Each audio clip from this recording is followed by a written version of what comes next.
Welcome back to the deep dive. Today we're embarking on a pretty fascinating journey, I think, back to the turn of the millennium, Hmm. revisiting the birth pangs of something that's now, well, it's as essential as breathing, right? E-commerce. Absolutely. You might recall the electric buzz around the whole dot-com frenzy.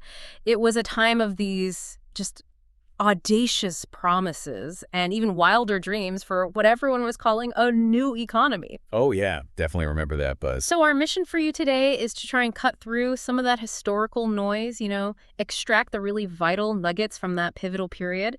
We want to understand how the foundational seeds of today's online world were actually sown, what truly survived the boom and bust, and why. We got a fantastic stack of sources that really dig into this transformative moment. Indeed. And we'll be peeling back the layers on that initial, often quite ambitious vision of e-commerce. We'll look at the distinct forms it rapidly took, and crucially, how many of those fundamental concepts from those early days continue to shape not just how businesses operate, but how you, our listener, shop online every single day. What's truly remarkable here is how much of what was considered, utterly revolutionary back then is just, well, it's standard practice now. Yeah, it's kind of mundane almost. We'll connect those ambitious, sometimes chaotic dots directly to the sophisticated digital marketplaces we all navigate so easily today. Okay, so let's unpack this seismic shift. Yeah. Our sources plunge us straight into the late 1990s. And this wasn't just a period of incremental change. It was an era when companies were raising truly staggering amounts of money from investors. Huge amounts. All for internet sites. And these weren't solely focused on consumers either. They were aggressively building not just the direct-to-consumer or B2C sites that would become so familiar, but also robust business-to-business, B2B platforms. It was this kind of dual-front approach that really characterized the initial explosive growth. That's a key point. The B2B side often gets overlooked in the popular memory. Totally. And commentators at the time were buzzing about a complete paradigm shift. Yes. This dramatic struggle between the established old economy players. The traditional guys. Yeah, operating through traditional channels versus this nascent new economy fueled almost entirely by the internet, promising to rewrite every single rule. This was really the heart of the dot-com frenzy, this period characterized by a flood of internet startups, many promising investors, just untold riches. Yeah. But what truly captures the mindset of that era, and frankly makes you kind of scratch your head, Right. is how many investors genuinely believed that the usual laws of economics simply didn't apply anymore, not in this new digital frontier. There's physics got suspended for the internet. Exactly. They thought growth could just be infinite profitability. Oh, that could be ignored for years. Traditional metrics were suddenly obsolete. It was an incredible collective delusion, wasn't it? I mean, this period served as a stark, almost brutal lesson. So many startups chase buzz and rapid user acquisition, often offering vast amounts of free services. Yeah, get the eyeballs first. Right, hoping to monetize later without a clear, sustainable path. Think about companies trying to sell, heavy, low-margin goods online without understanding the logistics. Yes, the shipping costs alone. Exactly. Or platforms just giving away services that cost them a fortune to maintain. So when the investor cash, which was flowing like a river, inevitably dried up, well, these models just collapsed rapidly. Poof. Yeah. It starkly demonstrated that even revolutionary technology couldn't escape basic business principles. Things like a clear revenue model, disciplined cost control, a viable path to profitability. Okay. If we connect this to the bigger picture, it was an absolutely crucial learning period, a crucible, really, that showed which fundamental business practices would endure regardless of the flashy new tech. The sheer volume of companies that just didn't make it underscores this point. It reminds us that innovation needs a solid business core. Absolutely. It reminds me of that old saying, build it and they will come. But back then, it felt like they were saying, build it and the money will just keep flowing regardless of profit. Precisely. A stark lesson in Economics 101. Indeed. So with this feverish new economy taking hold, how did it actually materialize for consumers? Let's zoom in on business to consumer or B2C, e-commerce, those digital storefronts that promise to change how we shop forever. Right. In those early days, sites sprang up selling absolutely everything you could imagine. Pet food, clothes. Books, CDs. Everything. There was this almost limitless optimism that anything, truly anything, could be sold online directly to the consumer. The idea of buying groceries or a pair of shoes without leaving your house was revolutionary, almost futuristic back then. And among that initial explosion, a few models emerged that proved, well, resilient. Our sources point out that among the survivors of that initial boom and bust, you have companies like Amazon, a name pretty much synonymous with online shopping today. Can't avoid it. Right. They're specifically described as pure-play online sellers, meaning they operate exclusively online with no traditional physical shops, no brick-and-mortar outlets. This specific model, where a business is solely an online retailer, is what we now commonly call pure e-tailing. Okay. And their success wasn't just about having a website. It was about meticulously building an efficient digital infrastructure and supply chain, specifically for this model, doubling down on convenience and selection without the overheads of physical stores. That dedication to the pure online model clearly paid off for some, but was there any sense that these pure play giants might be slower to build trust, perhaps, or maybe missed out on certain customer segments who still valued a physical presence, especially early on? Yeah, Feels like a high-risk, high-reward strategy, maybe? that's an excellent point. And yes, while pure play had its advantages, lower overheads, potentially wider reach, it also faced significant hurdles. Things like establishing brand trust, handling returns easily, customer service without that physical touch point. That was tough. Right. How do you return something easily? Exactly. And this is where the click-and-mortar organizations carved out their niche. These combine e-commerce with sales through traditional physical stores. A stellar example from our sources is the UK supermarket group Tesco. Ah, Tesco. Right. What's so insightful about their approach is how they leveraged their existing operations for e-commerce. They didn't have to invest in an entirely new, super expensive infrastructure of computer systems or warehouses just for their e-fulfillment. Which is the order processing and delivery part. Exactly. That crucial process of efficiently processing and delivering online orders.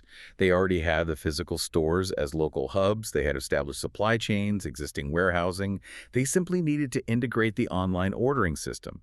This reduced their initial capital expenditure dramatically and allowed for a far more sustainable, integrated growth path. So, okay, rather than attempting to build everything from scratch, which, like we said, proved the undoing of many pure play .coms, Yeah, any of them. these old economy companies like Tesco found incredibly clever ways to weave e-commerce into their existing fabric. It meant leveraging their physical assets, their established customer relationships, their logistical know-how, Oh, huge advantages. which made their online ventures far more efficient, more sustainable, and ultimately far more resilient when the bust inevitably hit. It really shows how existing infrastructure and an established operational backbone weren't a hindrance, as some new economy evangelists claimed, Right, they saw it as baggage. but could actually be a massive competitive advantage. It wasn't just about having a website, it was about how that website seamlessly connected to a robust physical world of business. Exactly. And this combination strategy, this click-and-mortar, proved to be incredibly robust because it offered the best of both worlds, didn't it? Yeah, seems like it. Customers got the convenience of online shopping, but also the security and familiarity of a physical presence for things like easy returns, local pickup, or in-person customer service if needed. What's fascinating is how these click-and-mortar models effectively bridge the gap between the perceived agility of the new economy and the enduring strengths of the old economy. It really demonstrated that a hybrid approach often yields the most balanced and sustainable results, offering a more complete customer experience. That's a powerful point about integration and balance. Okay, so let's shift gears a bit. From individual shoppers to the intricate world of business to business, or B2B, e-commerce. This is where companies obtain supplies using the internet, a practice also known as e-procurement. This area might not have had the flash of the direct-to-consumer sites, but it's arguably where some of the most profound behind-the-scenes efficiencies and cost savings were found. It completely transformed how supply chains operated. It absolutely did transform procurement. Our sources highlight two main types of B2B exchanges that emerged back then. First, we had public exchanges. A very clear example mentioned is the Worldwide Retail Exchange. Okay. In these public platforms, companies could bid to supply participating retailers in what's known as a reverse auction. A reverse auction. Yeah. So suppliers bid the price down? Exactly. Think about it. Instead of buyers competing and driving the price up for a seller's item here, numerous suppliers are competing to win a contract from a single buyer.